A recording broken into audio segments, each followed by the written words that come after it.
Hello my dear students, कैसे हैं आप सब लोग? सब सकुशल हैं? चलो, बड़ी अच्छी बात है। तो आज हम एक बहुत इंटरेस्टिंग टॉपिक करते हैं ईवीएस का, इन्वायरमेंटल इश्यूज का। और वो हमारे लिए इंटरेस्टिंग नहीं, पूरी दुनिया का सबसे महत्वपूर्ण विषय है। क्योंकि पूरी दुनिया में सबसे बड़ी जो समस्या है वो दो समस्याएं मानी जाती हैं। दूसरे नंबर की अंतर्राष्ट्रीय आतंकवाद, और पहले नंबर पर जो आती है वो है ग्लोबल वार्मिंग, भूताप, जिसके कारण धरती का तापमान बढ़ रहा है और उसका मानवता पर और वन्य जीव जंतुओं पर और अन्य सभी प्राणियों पर क्या प्रभाव पड़ता है। तो इसलिए इस कड़ी में जो जैसा कि माना जाता है कि सबसे बड़ी समस्या है ग्लोबल वार्मिंग, और ग्लोबल वार्मिंग का कारण ग्रीन हाउस गैस। और आज हम ग्रीन हाउस गैस पढ़ेंगे। क्योंकि देखिए, दुनिया का सबसे महत्वपूर्ण कारण क्यों है और दुनिया का सबसे ज्वलंत विषय क्यों माना जाता है, क्योंकि इसी से अंदाजा लगा सकते हैं हम। क्योंकि भूताप को लेकर, ग्लोबल वार्मिंग की समस्या को लेकर कि कितनी चिंता है विश्व में, इसका अंदाजा इसी बात से हम लगा सकते हैं कि इस पर अनेकों बैठकें हो चुकी हैं। जैसे सबसे पहले मेरे ध्यान में आता है, आप लोगों को भी ध्यान होगा, 1972 का स्टॉकहोम सम्मेलन, 1972 का स्टॉकहोम सम्मेलन जो स्वीडन में हुआ था। और उसी के कारण जो 5 जून को रहा है, मतलब 2 जून से 5 जून तक चला था वो, और 5 जून को ही हम क्या मनाते हैं, पर्यावरण दिवस मनाते हैं। वो पर्यावरण दिवस इसलिए मनाते हैं क्योंकि सबसे पहले 1972 में पर्यावरण दिवस को लेकर एक सम्मेलन किया गया था, ग्लोबल वार्मिंग की समस्या को लेकर एक सम्मेलन किया गया था, जिसमें 178 देशों ने भाग लिया था।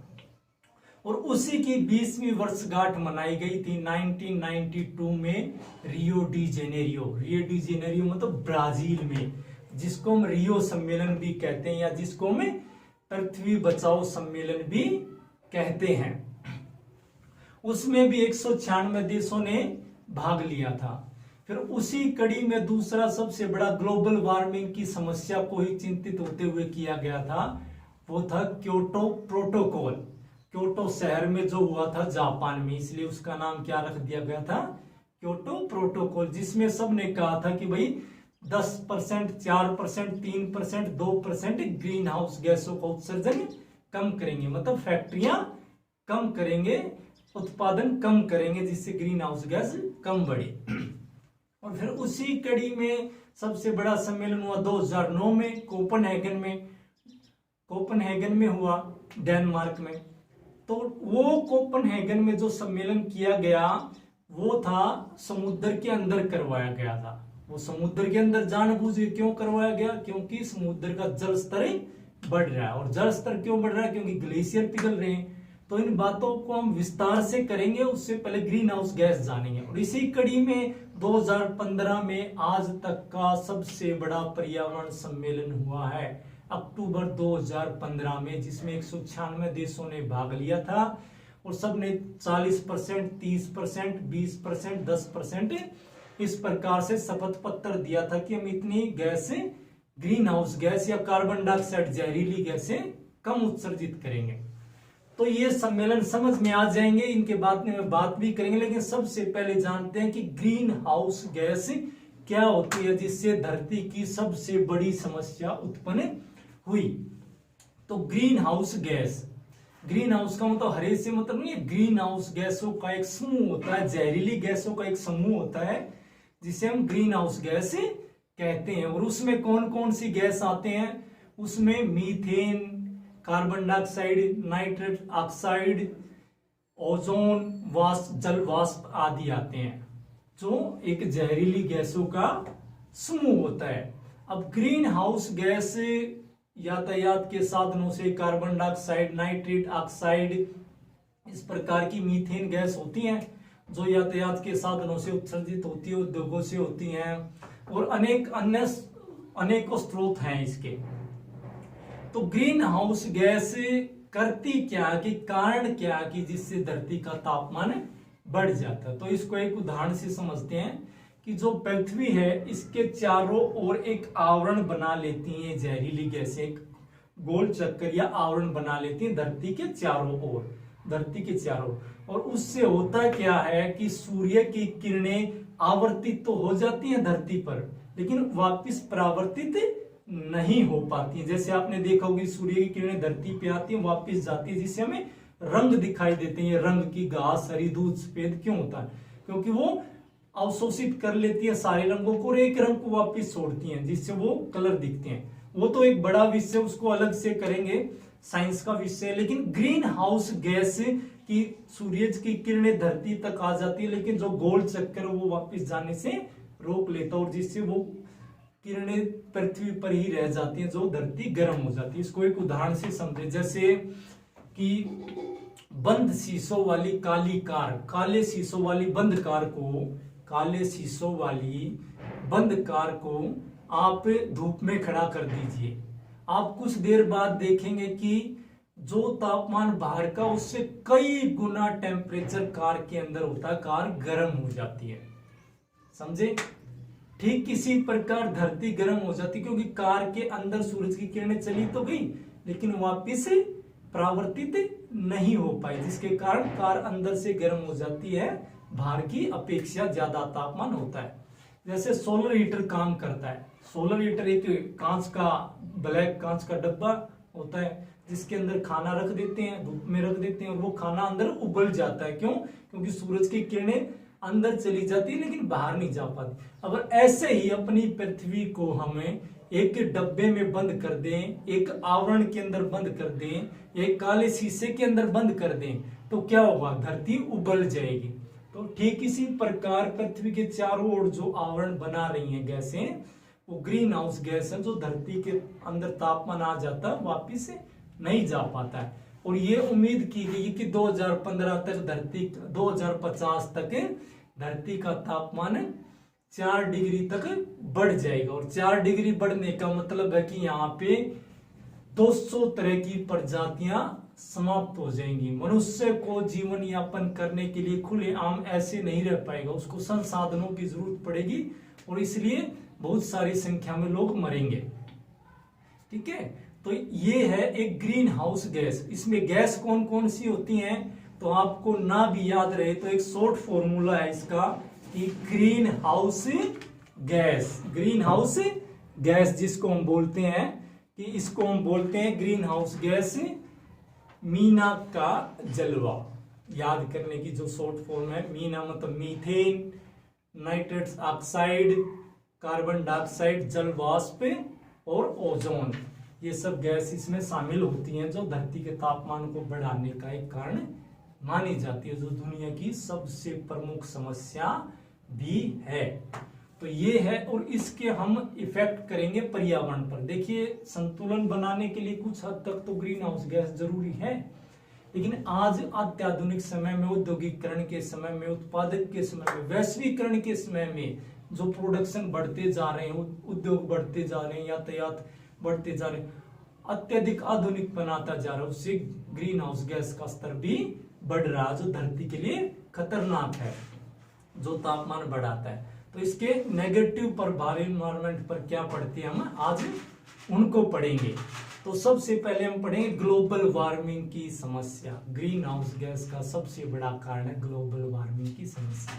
और ग्लोबल वार्मिंग होता है धरती का तापमान बढ़ना, भूताप, भूताप मतलब भूमि का तापमान बढ़ना। वो क्यों बढ़ता है? क्योंकि एक आवरण बना लेती है धरती के चारों ओर जहरीली गैसें, और आवरण में क्या होता है, सूरज की किरणें अंदर आती हैं, बाहर नहीं जा पाती, एक गोला बना लेती हैं चारों ओर, जिससे धरती का तापमान बढ़ता है, जो विश्व की सबसे बड़ी समस्या। जब मैंने अभी कहा कि दो विश्व की सबसे बड़ी समस्या, एक अंतर्राष्ट्रीय आतंकवाद, दूसरे नंबर की अंतर्राष्ट्रीय आतंकवाद, और पहले नंबर की है ग्लोबल वार्मिंग, जिसका समाधान अभी तक भी ठोस समाधान नहीं मिला। सिर्फ जागरूकता ही करवाई जा रही कि पर्यावरण बचाओ, इस प्रकार के मैसेज दिए जा रहे हैं, ठोस कानून इतना बड़ा नहीं है। लेकिन फिर भी NGT, national green tribunal Bharat में है, और भी यूएनओ भी कोशिशें कर रहा है, वो एक अलग विषय है, थोड़ा सा उस पर भी बात करेंगे कि एनजीटी ग्रीन ट्रिब्यूनल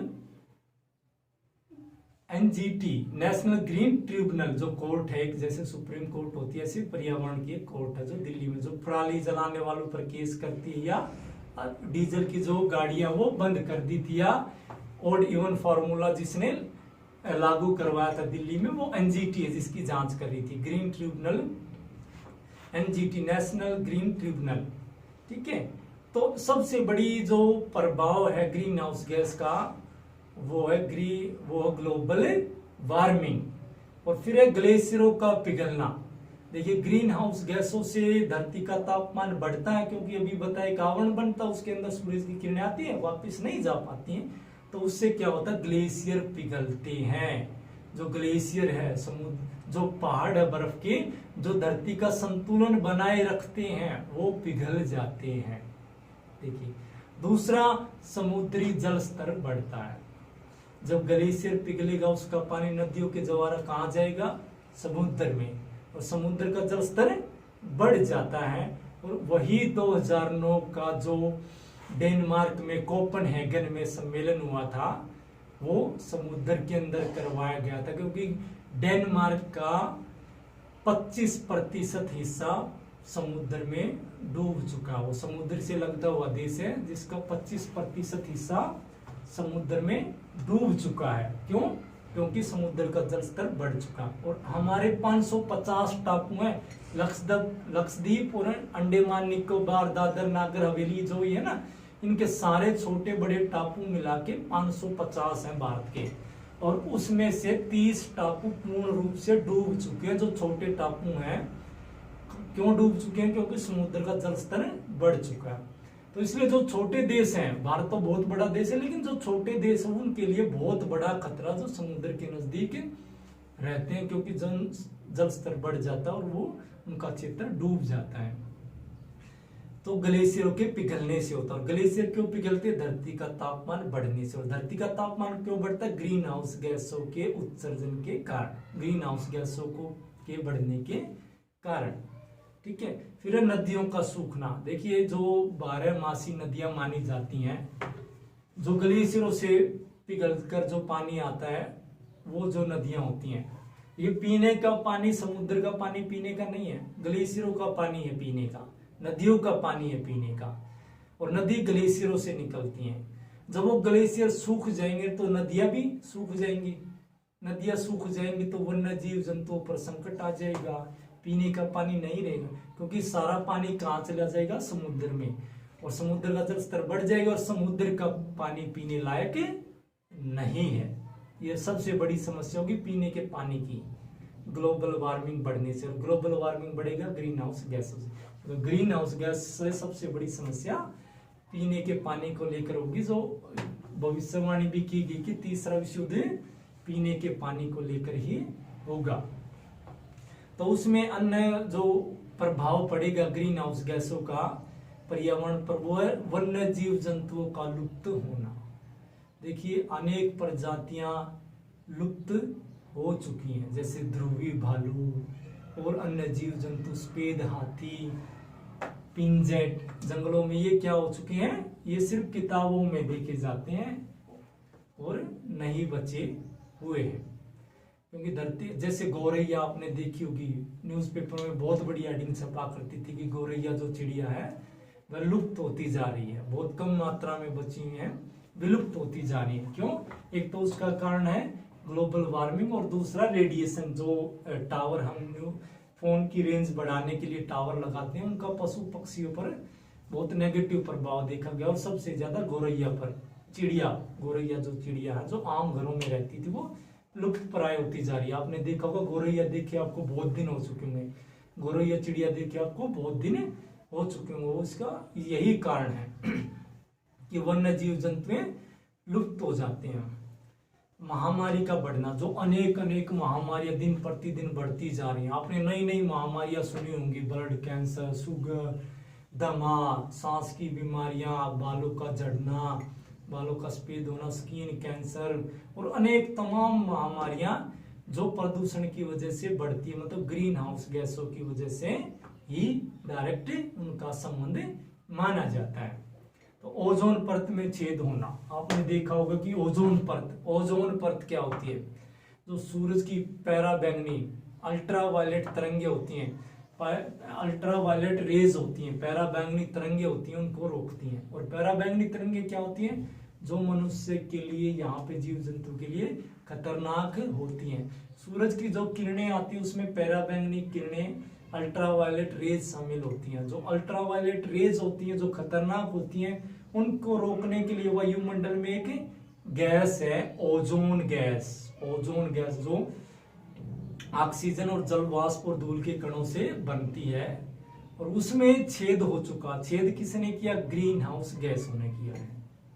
अब वो जो ओजोन परत नहीं रहेगी, उसमें छेद हो जाएगा, तो अल्ट्रावायलेट जो रेज होती है, पैराबैंगनी जो तरंगे होती हैं सूरज की, वो धरती तक आ जाएंगी, जो मनुष्य के लिए खतरनाक होती हैं, जिससे स्किन कैंसर और बाल सफेद होना, झुर्रियां होना और एलर्जी की बीमारियां होना, त्वचा संबंधी बीमारियां होना, वो अल्ट्रावायलेट रेज के कारण होती है, पैराबैंगनी तरंगों के कारण। और वो उनको रोकने के लिए ओजोन परत थी, ओजोन परत में छेद कर दिया किसने? ग्रीन हाउस गैस ने। इसका मतलब ग्रीन हाउस गैस नहीं रोकी तो वो ओजोन परत ही खत्म हो जाएगी, और फिर यहाँ पे जीवन यापन धरती पे बड़ा मुश्किल हो जाएगा, अगर अल्ट्रावायलेट तरंगे धरती तक डायरेक्ट लगातार पहुंचती हैं। क्योंकि आज अंटार्कटिका महाद्वीप जितना बड़ा छेद ओजोन परत में हो चुका, जो लगातार फैलता जा रहा है, मतलब बढ़ता जा रहा है वो छेद। और जो उसको रोकने के लिए हमें क्या करना पड़ेगा? ग्रीन हाउस गैसों के उत्सर्जन को रोकना पड़ेगा। और उसके लिए एक देश नहीं काम रोक सकता, उसके लिए पूरे विश्व को साथ आना पड़ेगा, है ना। तो उसी में शिशु मृत्यु दर में बढ़ोतरी होना। देखो अनेक महामारियां चलती हैं जिनका शिशु मृत्यु दर में भी बढ़ोतरी होती है ग्रीन हाउस गैसों की वजह से। छोटे छोटे बच्चों के फेफड़ों में छेद मिलता है, छोटे छोटे बच्चों के हार्ट में छेद मिलता है, वो सब क्या है? वो ग्रीन हाउस गैसों का ही प्रभाव है। और प्रदूषण से होने वाली अन्य महामारियां जैसे दमा, कैंसर, गले का दमा होना, सांस लेने में तकलीफ होना, फेफड़े खराब होना, ये सब क्या है? ये ग्रीन हाउस गैसों के कारण हर रोज करीब 50,000 लोग दमे के कारण, प्रदूषण की बीमारी के कारण मरते हैं पूरी दुनिया में, 50,000 लोग प्रतिदिन। ठीक है, तो इस कारण हम ये था ग्रीन हाउस गैसों का इफेक्ट पर्यावरण पर, जो विश्व की सबसे बड़ी समस्या मानी जाती है। और इसको रोकने के लिए एक देश को नहीं आना पड़ेगा, पूरी दुनिया के देशों को साथ आना पड़ेगा। और पूरी दुनिया के देश साथ आए भी। अक्टूबर 2015 में चीन ने कहा कि मैं 40% ग्रीन हाउस गैस उत्सर्जन का कम करूंगा, अमेरिका ने कहा मैं 30% करूंगा, भारत ने भी कहा कि हम 7% ग्रीन हाउस गैस कम करेंगे। लेकिन सबसे पहले सम्मेलन वो अमेरिका ने ही तोड़ दिया, क्योंकि उसके को करने के लिए क्या करना पड़ेगा? फैक्ट्रियां बंद करनी पड़ेंगी, उद्योग बंद करने पड़ेंगे। और उद्योग बंद करने से प्रोडक्शन घटता, प्रोडक्शन घटने से अर्थव्यवस्था घटती है। तो अर्थव्यवस्था की भागदौड़ के चक्कर में ये सम्मेलन आज तक सिरे नहीं चढ़ पाया, इसको आज तक अमली जामा नहीं पहनाया गया, जो विश्व की एक सबसे ज्वलंत विषय है और सबसे बड़ी चिंता का विषय है। ये तो था इन्वायरमेंट इशू का एक बहुत इंपॉर्टेंट टॉपिक। अगली कड़ी में एक हम नया टॉपिक भी करेंगे। तो सो गुड बाय, ओके।